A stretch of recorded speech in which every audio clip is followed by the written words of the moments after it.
Hi, this is Amanda. And this is Lindsay. We're True Creeps. Where the stories are true. And the creeps are real. We'll cover stories from grotesque gore to the possibly plausible paranormal. To horrifying history. To tense and terrible true crime. And everything else that goes bump in the night. We want you to join us while we creep. We cover mature topics. Listener discretion is advised.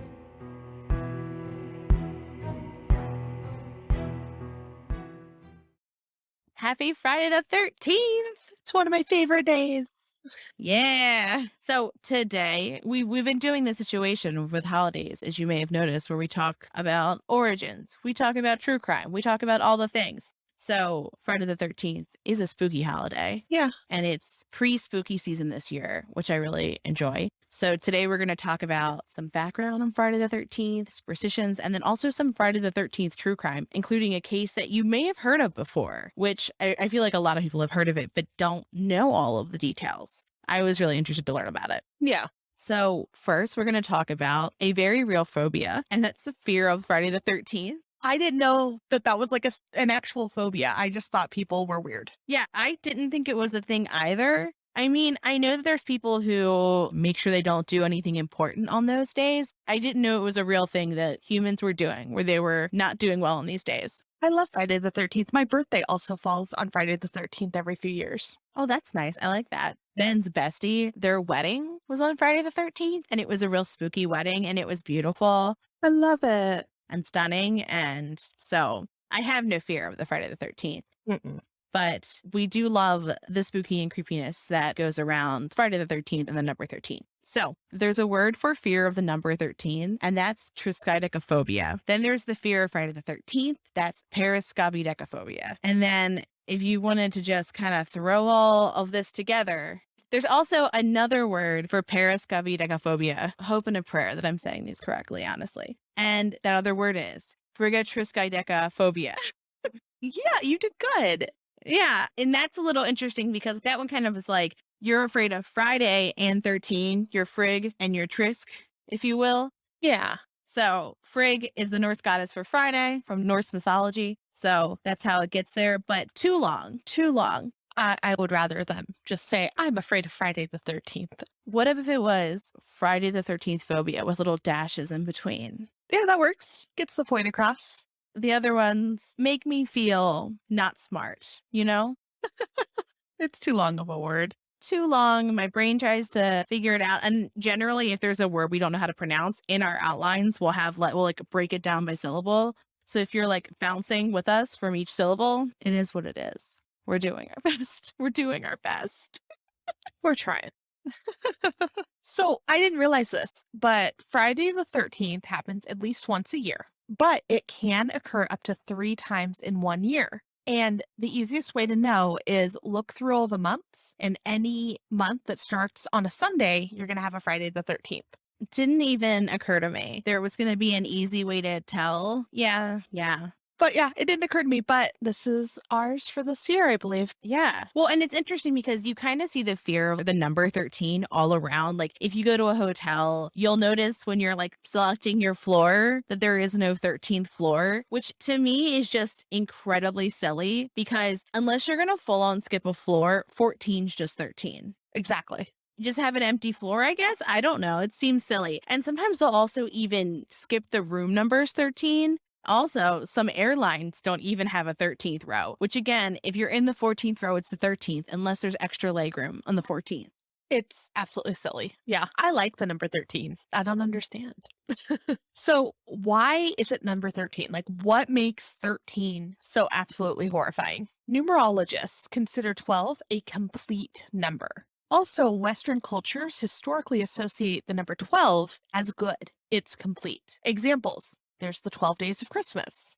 We have a 12-month calendar. There are 12 different zodiac signs. So you see the number 12, meaning full, right? It feels like we're really being liberal with the idea of, well, if it's not included, then it should be excluded, right? They're just saying the number after means beyond completeness. So it's weird. But wouldn't that mean that 14, 15, 16, 17, and then the rest of the podcast, I'm going to continue to count numbers after 12? Wouldn't they all be like spooky if you're thinking of it in that way?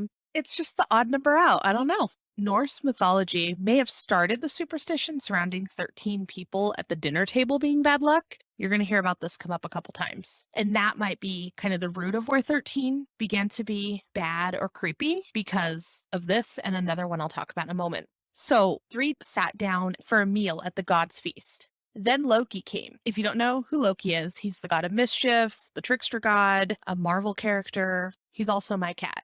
Who full on harasses and terrorizes you when you try to edit. If you guys aren't on Instagram, please follow us because you'll see beautiful videos of a cat full on just going to town on Amanda's computer screen, just pawing it. Like he's going hard. Yeah, that's why he was appropriately named. Yeah, his name is very appropriate. I mean, he's turned off my computer during edits, during notes, just, yeah, he wants to sabotage me. So, yeah, rightly named. But anyway, so Loki crashes the feast, and he was the 13th person to come to this dinner, and he also caused one of the gods to die.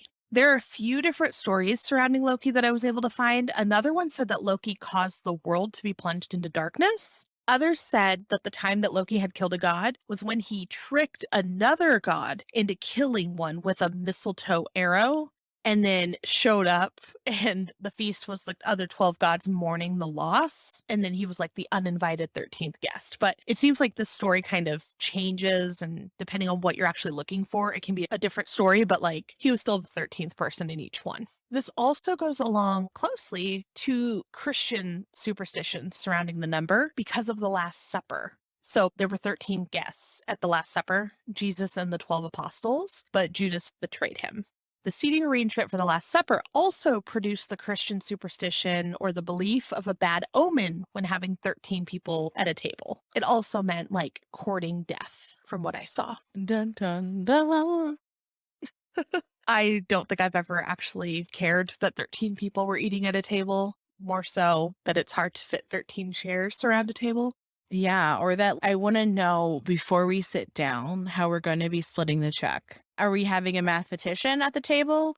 Or can we do a split check situation? If so, are we splitting it 13 ways? Or are we like going to like itemize?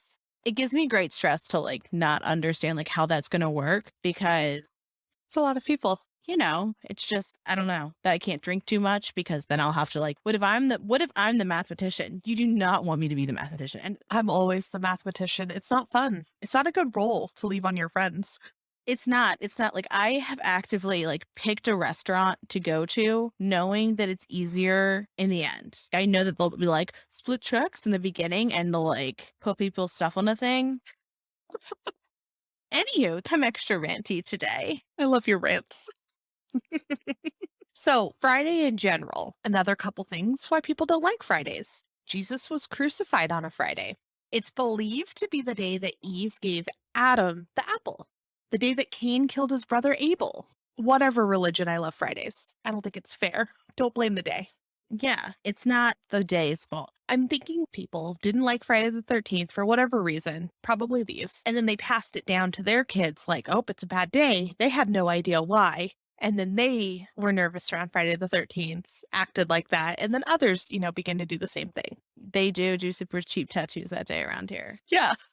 It's a great day. A lot of places do super cheap tattoos that day. There's really good clothing deals for alternative clothing on Friday the 13th. It's just a good day.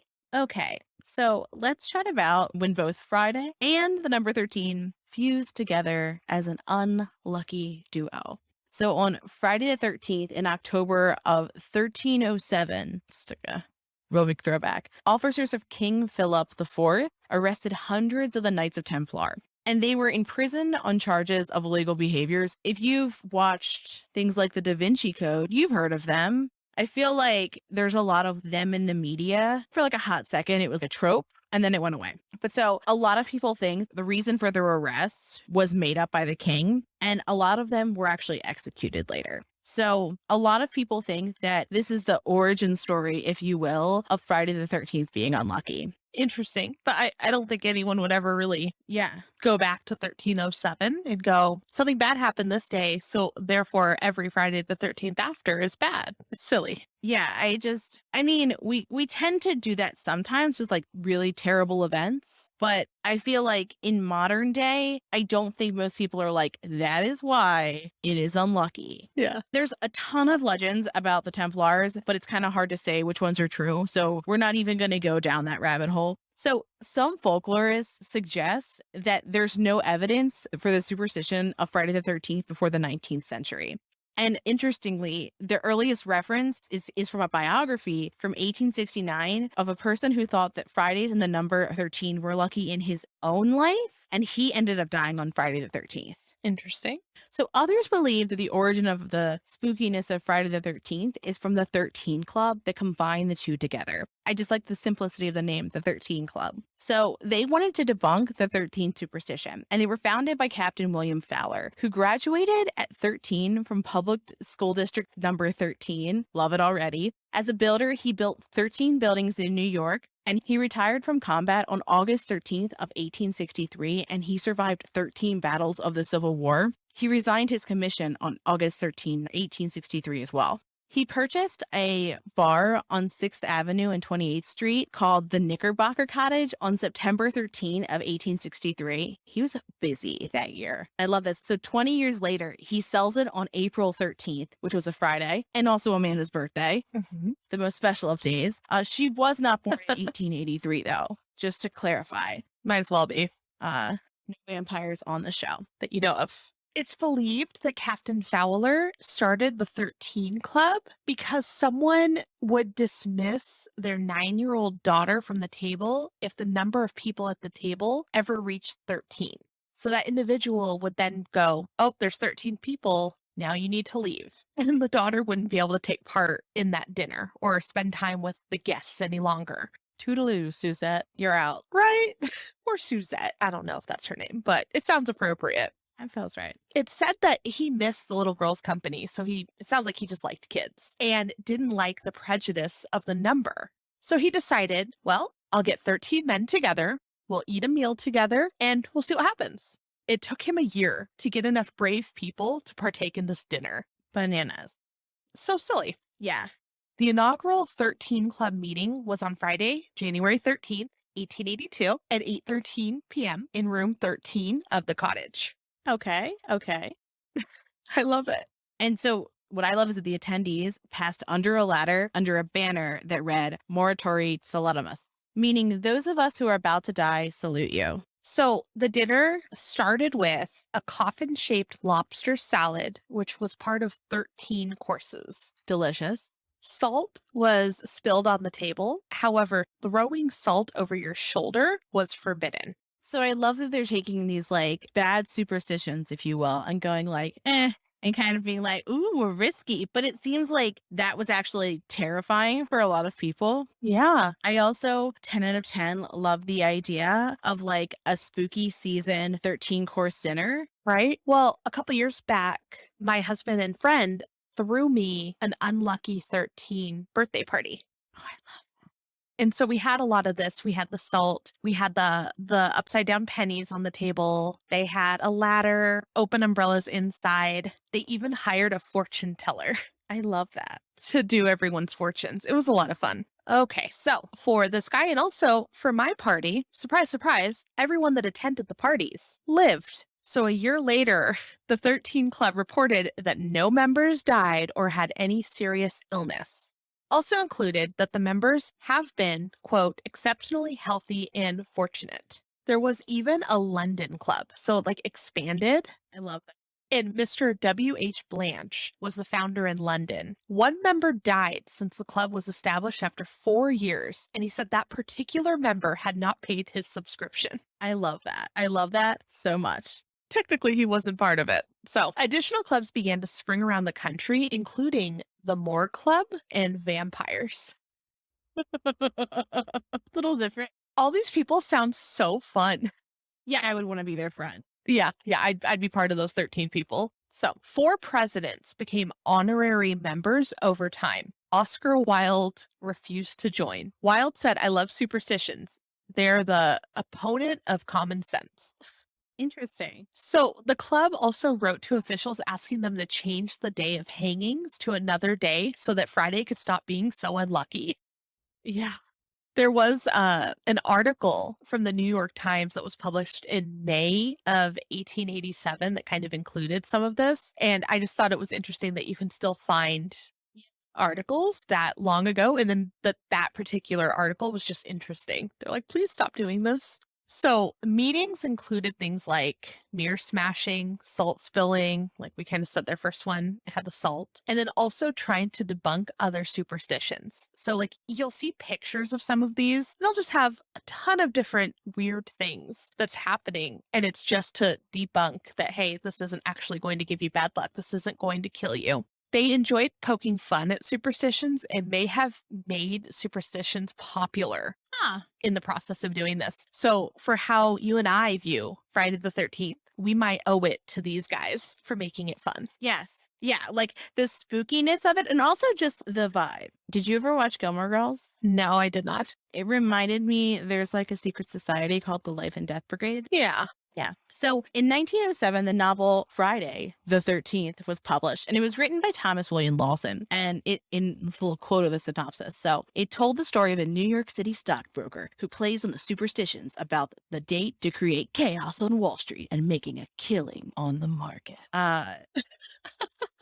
And likely Friday the 13th will evoke thoughts of the movie Friday the 13th, which is just another reason why people think it's unlucky now. Like, it's more spooky because of that, I think. But so the movie was released in 1980, iconic main character of Jason with his hockey mask. If you just think about just the amount of merch that came from Friday the 13th, like if you see a hockey mask, I don't think hockey the first moment.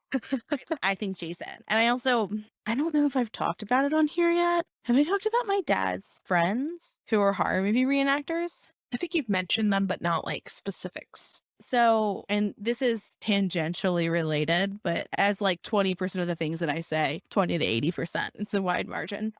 So when I was a kid, my dad had friends who were horror movie reenactors. And I mean, I guess they would be cosplayers now, if you think about it. Like they would go to cons and stuff. So I don't know if that's what they called it then. It was the 90s. But my dad had friends who were Freddy Krueger, Jason, and they would sometimes just like show up to places, not during Halloween, not when it was spooky season. And that was so that's all to say that Jason was in my actual life. Anywho.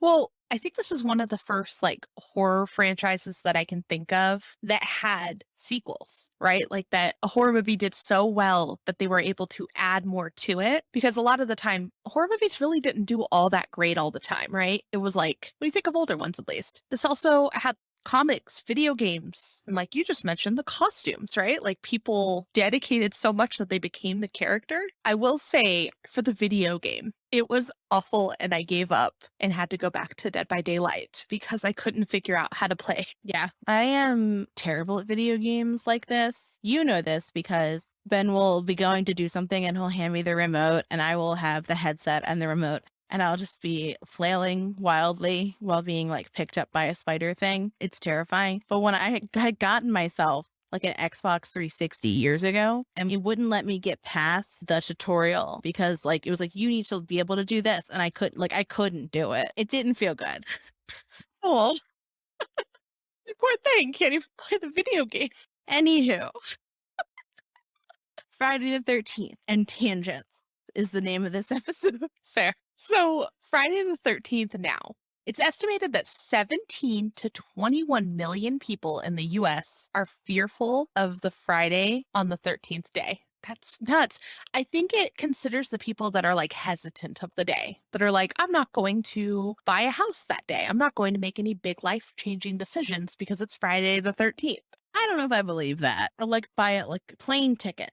Yeah, I don't know if I haven't ever been in a position to make a decision, but I don't know if I would. I think I would pause at least. Really? Yeah, I think that like I would see it and go, huh. And then I would continue on, just the briefest of hesitation. I would rather be cautiously superstitious than reckless. I flipped my hands around when I said that. That's why you probably hear me going in and out of the mic. Well, I think it's where like people that were going to have bad decisions made will reflect back and be like, oh, that was Friday the 13th. That must have been why I lost money in this investment or why I lost this. That's my opinion. When I've lost money in investments, it's always on the Friday. That's my rich person laugh, by the way. Sorry. Oh, beautiful. Beautiful. I can feel the diamonds.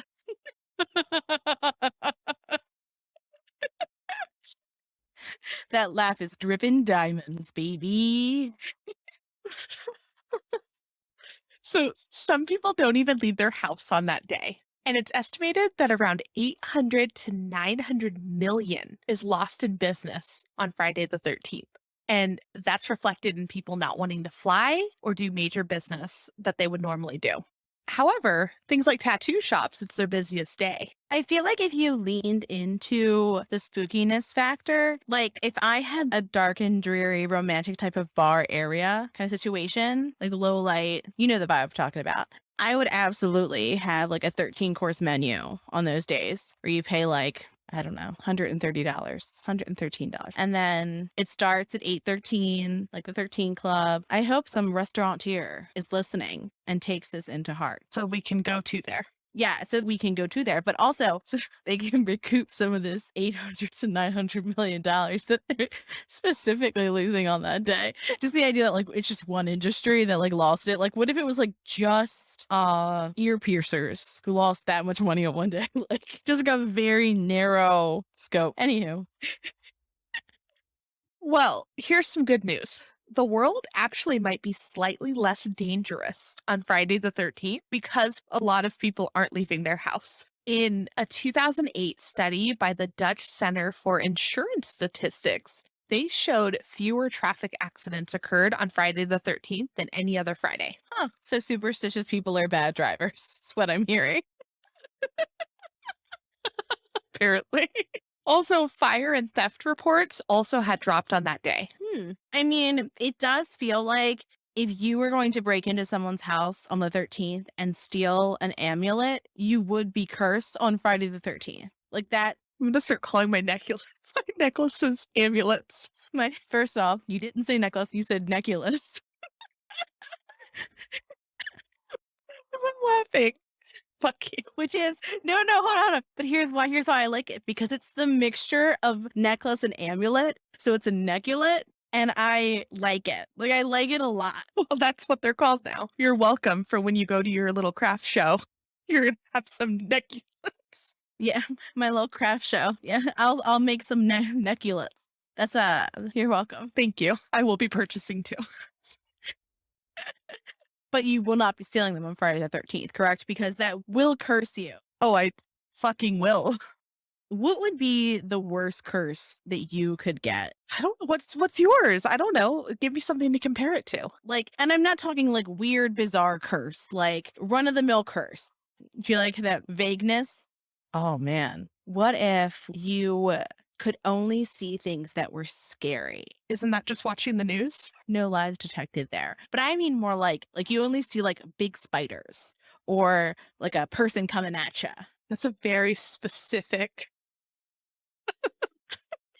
And I need you to know that is completely just right now in this moment. That was like the worst thing I could think of, is not only being able to see scary things. I don't know. My mind do what it do. A very specific Friday the 13th. I don't know. I feel like I am cursed lately with sleep. So that continuing is the curse to me. Yeah. Did you steal a magic necklace? Friday the 13th. I did. Yep, that's what happened. So one of the things that we looked at too was whether this was like a worldwide thing. It would make sense that it would be a worldwide thing, because if it goes back to the Knights Templar, obviously America didn't exist in the 1300s, so it would have to be worldwide, as Pitfall would say. So some Spanish countries and also Greek countries consider Tuesday the 13th as an unlucky day rather than Friday. Interesting. I generally really enjoy Tuesdays. Yeah, I don't like Tuesdays. Tuesdays are meh. No, I like them. They're like, I'm still hopeful for the week, you know? Oh, no, I've lost all hope by Tuesday. It is true. I know. Anywho, There's no hope left. so in Italian culture, Friday the 17th is also considered bad luck. And that's because the Roman numeral 17 can be arranged into VIXI, which looks like Vixie. And in Latin, it means my life is over. That's weird to be like, when it's rearranged. Yeah, that sounds like it should be. Oh, hold on. Give me a second. It would be what? 5,111. Mhm. That's what Vixie would be. Well, I asked some friends that have family in both of these cultures, have you heard of any of this? And they're like, I haven't, but I wouldn't put it past someone. And then when I was looking online, I was trying to really find like the root of it. And I couldn't really find nowadays, it being these days, it's like slowly becoming Friday the 13th. But there were comments like, oh, my great grandmother used to say this or whatever. So hard to say. Yeah. I also, you know who would have believed this?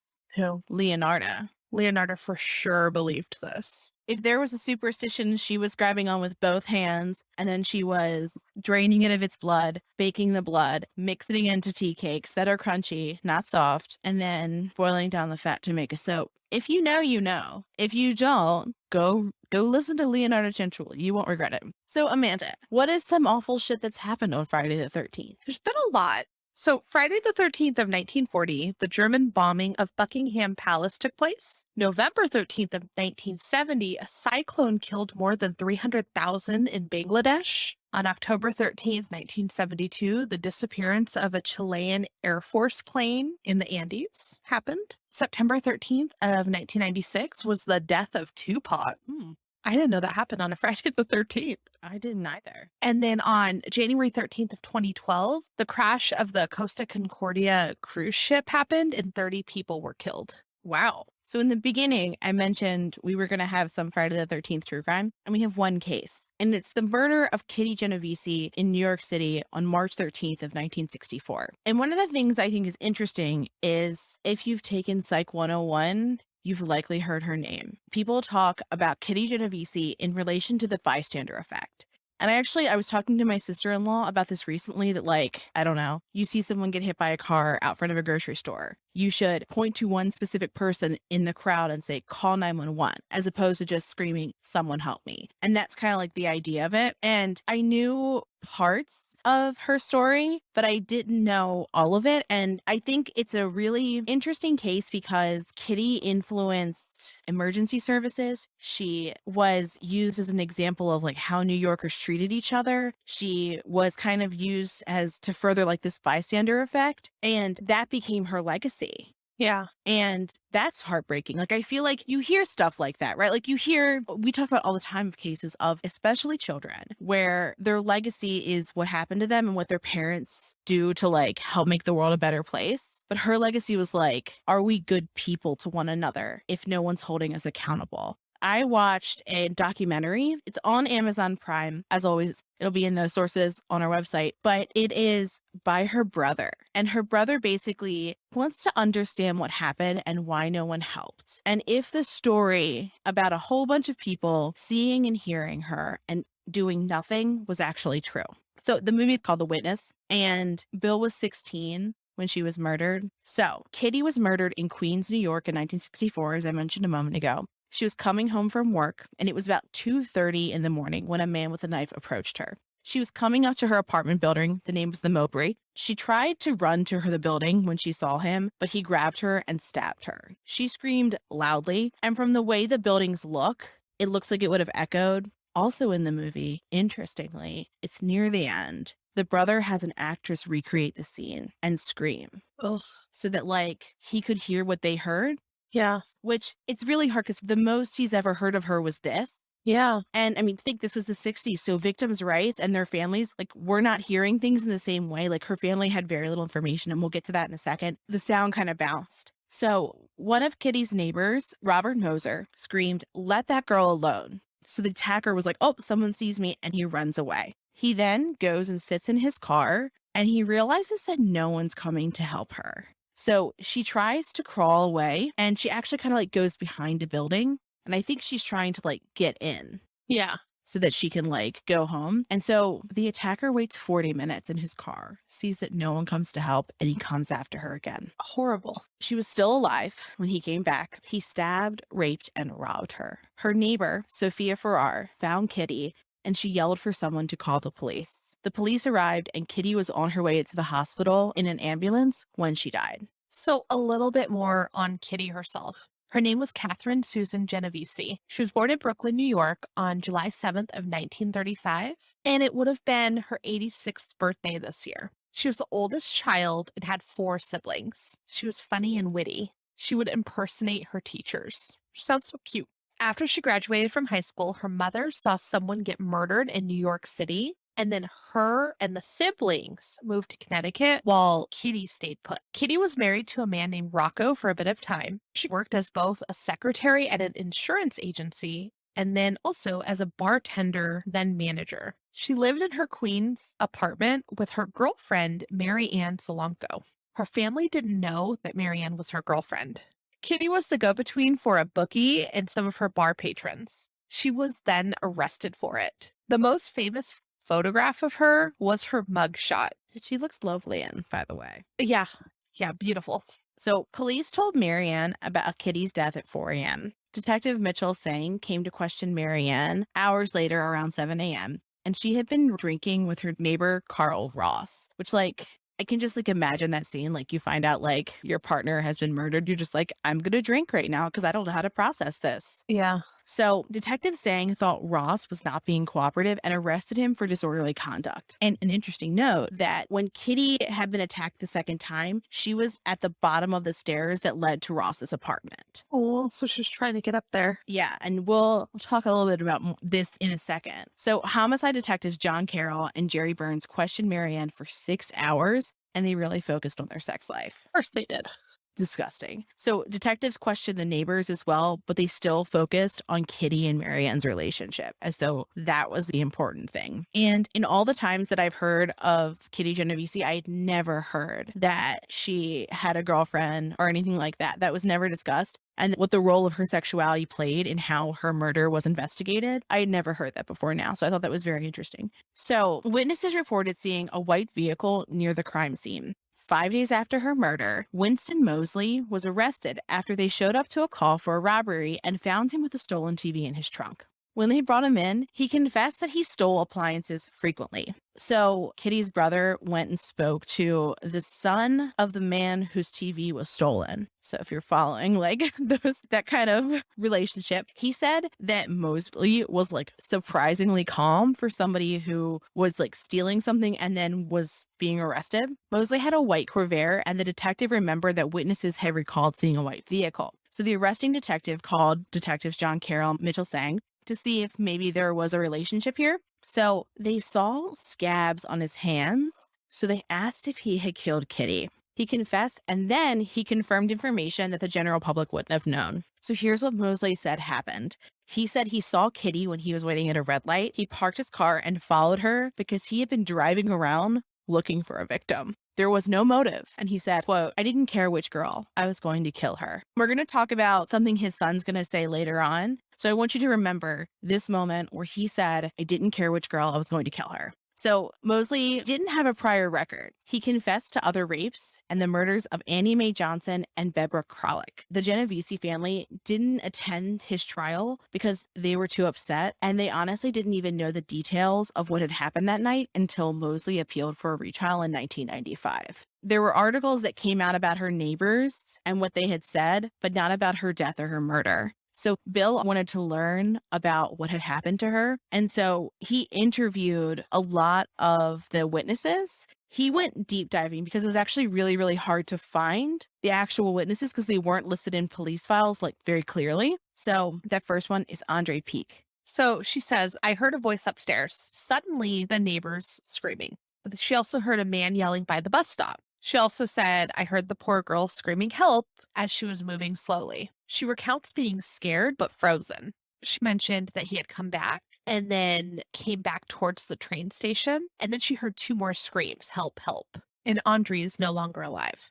The next one's Irene Frost. And she says, I heard a shriek and went to the window. Across the street near the bookstore, I saw a man and a woman. The second time she heard, someone help me. Please help me. God, I've been stabbed. She then saw him run and Kitty kneeling down to the ground. And then just kind of an interesting note on Irene, she once stole $10,000 from her employer before she died. So a lot of people discredit her testimony because she doesn't seem like much of an honest person. Yeah. And part of the documentary, Bill also interviews his siblings on how they felt at the time and how they kind of feels now, because for Bill, it defined who he was. Right. So one of those siblings being Vincent Genovese. And he says, speaking for myself, it never goes away. A policeman in New Canaan told him what had happened. His father sent his brother, which would have been their uncle, because he couldn't go to identify her. And then whenever they thought of her, it was just of what happened to her, which it was that significant that they always just went back to that one, it's not even a memory for them. It's what they heard and what they were told about. Yeah, and it's bad enough when it's like the general world, but like for that to be your legacy with your family too, just feels very sad. Yeah. One of her other siblings was Frankie Genovese, and he remembers hearing piercing screaming after his parents had heard of what happened. So I think he was just kind of putting it into his memory what everyone was saying happened to a sibling. He stayed with friends for weeks while his parents grieved. He didn't go to Kitty's funeral, and most of the information that he got surrounding Kitty was from TV. Poor guy. For Bill, what he said was that when they left for New Canaan, he was just 6. So he only saw her on the weekends when she would visit, and they would ride around in her red Fiat. They would talk late, and she answered like all of his questions about the world because she was his big sister who lived in the city, which like I could see that, right? And so he graduated high school 2 years after Kitty's death. And during his interviews, he reached out to Rocco, who she was married to at one point, and he wanted to keep his privacy. And he said, my relations with Kitty shall remain a mystery forever, which feels unnecessarily mysterious. I could see if he was like, we can have a discussion, but I don't want to be recorded. Right? I feel like that's like the kind way of handling that, especially decades after, like no reason to not discuss, in my opinion. So after he graduated from high school, the Vietnam War was going on, and he had listed in the Marines because he didn't want to be apathetic like the 38 bystanders that heard his sister and did nothing. We'll talk about what that number means, because when you think 38 bystanders, you think 38 people looking at the window watching what happened who did nothing. And that's a gross overgeneralization. But so he was like, I don't want to be like these people, so I'm going to go fight for my country. He was also like a kid, so he thought he would be fine, but he lost his legs in Vietnam. Oh, that's awful. Yeah. And his wife, when he was like talking to her, she said that all of the choices that he's made in his life were because of her murder and how he perceived people because of it. And so he wanted to like look into her murder because he wanted to kind of be able to put it to rest and to seek some peace for him and his family. But I think the rest of his family seems to have like tucked it away more than he did. Or he was just more self-aware of like, everything I've done was because of this. How I see the world is because of this. It sounded like he had a good relationship with his sister too. So Bill was actually the one that told his family about what had happened to Kitty, like the details, because they didn't know. They weren't told by police. They didn't go to the trials, so they wouldn't have known, which I thought was so sad. It's interesting that you and I talk about a lot of cases where the families are finding out more details even today, like in trials and things. And like compared to this, we've come a long way, but we're still not there yet. This is awful still. Yeah, exactly. Well, and I think this is an interesting place to maybe look at as our starting point. Mm-hmm. Right? Of like truly knowing nothing. And so his family kind of didn't want to know all of the details, right? Like they were like, she died years ago. I would imagine for some of them in his family, it's one of the worst things that's ever happened. Yeah. So like, I don't know if I would want to relive that. But so the identity of every witness had never been released before this documentary. So there was 38 people. He requested the case file from the New York Police Department, and they sent him copies of everything. And so some people said that the scream sounded like an animal. Others thought it sounded like a child. Lots of the reports were illegible and the names were redacted. So he was like, this isn't that helpful. He called researchers, and because we're going to talk about the bystander effect in a second, but the bystander effect like really came from this. So there were people who did research based on this. So they had actually copies of the police records that were unredacted, which I thought was wild. So he called a researcher and he said that he might have records at Columbia. So he went there and he found a list of names in the files and their summarized statements. And it was 38 people, 38 statements. So it's interesting that these research records were a better source of information on this murder than an actual police file. That's mind-boggling, but not altogether surprising. So their mother had a stroke a year after Kitty's murder, but she survived. At 55, their father died of a stroke. So their mother said that her faith had carried her throughout the years, which I mean, I would imagine you would have to have some sort of belief system to be able to cope with the death of a child. But she also said that she forgave Kitty's murderer, which that must be a very, very hard thing to do. Yeah. So the bystander effect is also known as the Genovese syndrome, and the idea is that it explains why someone witnessing a crime wouldn't immediately help the victim. Biblis Hain and John Darley, psychologists, have shown in clinical experiments that witnesses are less likely to help a victim if there are other witnesses. Basically, the more witnesses, the less likely we are to intervene. That's really sad. It is really sad. And I heard this case when I was like 19. Yeah. And was like, oh, the way that I saw the world, like I thought of emergency situations, like how I would react in those based on the bystander effect. Yeah. Well, I think maybe that's partly why whenever I know I've brought up that story before, like where we saw a kid almost get kidnapped. There were plenty of people around, but I was like, nope, we have to. Like, we have to be the ones to like call right now. I don't care if they get 50 calls, we're calling. Exactly. And I have called before where they're like, oh, that's already been reported. Thank you. And it's just like a quick 5-second call, done. They don't even ask for information, but rather try than just be like, someone else will handle it. Yeah. I would sooner be the 300th witness Mm-hmm. than be the one of the 300 people that didn't call. Exactly. And just like the mentality of that being a thing, Mm-hmm. maybe isn't so real. Yeah. So New York Times covered this whole case. In 1964, they had an article that alleged that 38 people saw or heard the murder but didn't call the police. The article was based on a conversation between the New York Times editor, Abe Rosenthal, and the police commissioner, Michael Murphy. Later that year, he wrote a book called 38 Witnesses. So in an interview between Rosenthal and Bill, Abe said, it was the failure of the people of New York City to fail to help her. There are allegations that some of the reporting is not factual. Jim Reisenberger wrote an article in the New York Times refuting some of the claims made in the 1964 reporting. He pointed out a couple flaws. Joe DeMay, a Kew Gardens resident and amateur historian, gave a bunch of information. Most witnesses were ear witnesses, not eyewitnesses. So they heard something. They heard the first scream. They went to look, but she was already gone. When they saw the man come back, Kitty had moved behind the building and they couldn't see her. So they thought that she was safe, possibly even that she went into the building successfully. I sort of see that. But again, like what Lindsay and I were just mentioning, you see something, try to report it. I mean, it could save someone's life. And again, if they've gotten 30 calls from it, that's what they're going to say. We already have this reported. Goodbye. Super easy. So Jim Rasenberger, when he originally looked at DeMay's website that had these theories, he was like, oh, this sounds right. Like this is a compelling argument. Yeah. That like nobody had raised and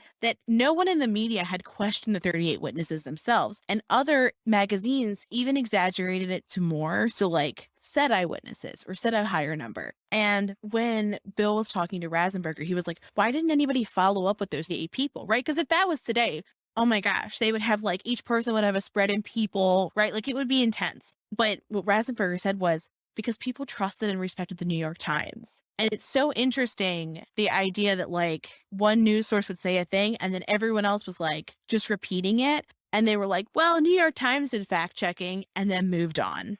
So Gabe Pressman is a reporter at WNBC, and at the time, a police reporter that he knew said that the articles didn't make sense. Lots of people thought it was a drunken brawl between a man and a wife, and that it wasn't included in the original telling of the story because it would have ruined the story. Like it wouldn't have been as compelling if it was like a domestic violence situation, or that that's what people thought. And the idea that we're like, that's not sexy enough in terms of like what will sell, disgusting. So some students of Gabe Pressman reached out to Abe Rosenthal about questions involving the coverage of the case. which I find fascinating because remember, right? Abe wrote this like shoddily reported article as the editor. So he was the boss. And then he wrote a book. So he has a vested interest in being right. And when they called them, he was very mad. And he said that there were articles and classes and courses on this and it couldn't be wrong. And that they said that he didn't really seem to care about the truth. So here's this person who literally told the story of this murder in the context of 38 witnesses who saw this, basically, and then seems really flippant about what actually happened. So during Winston Moseley's murder trial, only 5 of the 38 witnesses were called to testify. And that in and of itself seems really telling to me, right? Like I feel like if you had 38 eyewitnesses, you would call them. And so one was Samuel Koshkin. I didn't see a lot on what he actually said. There was Robert Moser, who we mentioned earlier. He was the one who yelled and scared him off. And he said after yelling at him, the guy took off like a, quote, scared rabbit. Then there was Sophie Ferrara, and Kitty was alive when Sophie got to her. I remember we talked about that she was the one who was like, someone call for help, right? And so Bill spoke with Sophie's son because Sophie was really reluctant to talk to anybody. He was also alive and lived in the apartment with his mom. So he heard her scream too. So Bill asked him, how many people do you think heard it? And he said, just looking at the windows, 40 or 50. It was loud. So he remembers his father trying to look out the window to see what was happening, but they couldn't see anything. So they just went back to bed. And I mean, I would imagine that like someone screaming, if you don't know what they're screaming, they're just somebody out there yelling, right? Like you don't know if it's somebody who's intoxicated. Right. You don't know if it's someone being hurt. Like you just don't know. And if you can't see, you can't see. I guess I'm thinking about how congested New York is too. Yeah. In certain spots, obviously, but how often I guess there's loud noises and screams and crazy things happening that might necessarily not be murders. Yeah. But it's still hard to say what you'd do in that situation, right? Yeah. I think it's very difficult. So Sophie was friends with Kitty, and that's why someone called Sophie that night and told them that Kitty was in the hallway bleeding. Sophie ran down before her husband because she was like, I'm not waiting for you. I gotta go, which good on her. She should. So her son said that when his mom tried to help Kitty, she could feel the stab wounds. Like when she was trying to like apply pressure, like she could feel how deep they were. And that Kitty kept trying to talk, but she was gurgling blood. Oh, that's awful. Yeah. When he opened the door later, the kid, and the whole bottom of it was covered in blood, he could smell it. He's like, I'll never forget that smell. And when I said that Sophie was distrustful of newspapers or distrustful of like, talking about this, it's because one time when she was interviewed, she spoke to a woman, very kind. And then when she went and wrote the article, she completely lied and said the opposite of what Sophie said. So she didn't speak to anybody else again until she spoke to Bill. And so some of the things that Sophie said was that there were cuts all over her leather gloves from her trying to like protect herself. This next part like really gets me because like they were friends and she was like, I hope that she knew it was me with her and that she wasn't alone. Oh, it's just such a sad thing to picture in your head. Yeah. Okay, so we're going to talk about a couple more witnesses. So one was Carl Ross. Carl opened up the door to his apartment and witnessed Moseley stabbing Kitty while she was trying to speak. Rather than trying to help her, Carl closed the door and called his girlfriend to try to figure out what to do. Don't be like Carl. What? Like fucking Carl, man. His girlfriend said, do not get involved. So Carl climbed out of his window and went to a neighbor's apartment. Don't be like Carl's girlfriend either. Yeah. Carl only called the police after hearing Sophie shout for someone to. So he didn't action it until someone told him to. Joseph Fink, the elevator operator, saw the entire first attack. Rather than helping her, he went on the elevator down to his apartment. Don't be like Joseph either. 2020 tried to interview witnesses in 1979, including Carl, but no one would speak. I mean, I could understand why he might not want to talk to anybody. Like, he sounds like a coward. No, he shouldn't be able to talk to anyone ever again. Lynn Tillotson lived on the second floor, and her apartment was 214. She felt like the neighborhood was safe. People would often pull down the shades. She heard a single scream, but didn't see anything outside the window, so she went back to sleep. She lived with her parents, and she didn't think that they had actually heard the scream. But her mom did say that she heard it. Lynn's mother never said anything. She didn't even know that she had spoke to police. The next one is Hattie Grund, and she saw a woman screaming for help. She was standing in front of the cleaners, and there was no one else. She called the police, and they said that they got calls before she even finished her sentence. She lived in the Kew Gardens apartments, and people were not apathetic there. Bill looked at the police logs for 911 calls, and the only one was from Carl Ross. So perhaps she didn't even call? Or perhaps they didn't even record the calls. And also how 911 worked. Well, I guess if she didn't even finish her sentence, they probably didn't even have a moment to even get all of, I guess, the information. I don't know how call logs really worked back then. Bill interviewed Marianne, her girlfriend, and Marianne said that she had gone to New Canaan with Kitty to visit her family, and they didn't know they were together. They just said they were a friend. And that after Kitty died, that Kitty's family wouldn't see her. She wasn't interviewed on camera, but I just thought it was interesting, their relationship and how she talks about it. So Bill asked, how did she meet Kitty? And she said it was at a bar. Marianne said that she was very much in love. And Bill asked, did Kitty love you as much? Which I thought was a very interesting question to ask. Yeah. And Marianne was like, I don't know. She was like conflicted about being gay. And Marianne said, I think with time she would have worked it out, which like hurts my heart as like Yeah. general human, but also like as a queer person, like it's really hard to untangle all that. And I would imagine in the 60s, it was even harder trying to figure it all out. And you're like, you found your person and maybe you aren't ready to like be there yet. So he asked Marianne if she heard anything. And she said that she'd blocked it out. Like she couldn't remember if she did or not. And that she went to the morgue at 4 a.m. to identify her. And I think it's interesting that they had her identify her. And then they also had Kitty's family call and have someone identify her as well. Yeah. I typically thought you just needed one person to do the body, but I'm assuming that they may not have taken Marianne as a relative, right? Like it would have needed to be somebody like official kin. So one day they had an argument and Kitty got a poodle that they named Andrew as like, I'm sorry. And after Kitty died, her father said that he wanted the dog because it was Kitty's. And Marianne was like, no, Kitty got this for me from an argument. It's my dog. And then she woke up on the following Thanksgiving and the dog was gone and she never saw him again. Oh. And then Bill said that on that same Thanksgiving, he woke up and the dog was there. And instead of taking the dog to try to cheer her mom up, to be like, this was Kitty's, right? And her mom was like, no, I don't want it. And then the dog was gone. So he didn't even take it back to Marianne. Awful human. That's horrible. Poor dog. And Bill is like a nice human, was like, I'm really sorry that my family did that. Like, you didn't need to deal with that. Which I thought was sweet. Marianne said, a trauma can be so bad that it tears you up, but somehow you have to heal. Right now, I haven't healed. She says she slept with Kitty's shirt for a long time. She asked Bill if he had ever went to any of the parole hearings for Mosley. And she was like, maybe that would help me heal. She thought about like whether she would go. Yeah. And I was like, oof. It was a very heartbreaking interview. Like it was as heartbreaking as you would imagine, like when someone loses their partner so suddenly and then is additionally traumatized with homophobia. That's horrible. So let's talk about Mosley for a moment. He was sentenced to death on June 15th, 1964, but it was reduced to life in prison in 1968. Later, in 1968, he actually broke out of prison. Then, after breaking out of prison, he raped a woman and held hostages when law enforcement closed in. So maybe the wrong choice was made there. In 1977, he completed a sociology degree and wrote an editorial for the New York Times saying he was reformed. Who does that sound like? Jack Unterweger. Yeah. And just as a reminder, he was one of the serial killers that stayed at the Cecil Hotel who committed unspeakable acts, would rape women with their own bras, and then was like, I'm great, and was a great writer. So people welcomed him back into society, only for him to do it again. Yep. Bill spoke with Mosley's son after Mosley declined to speak with him.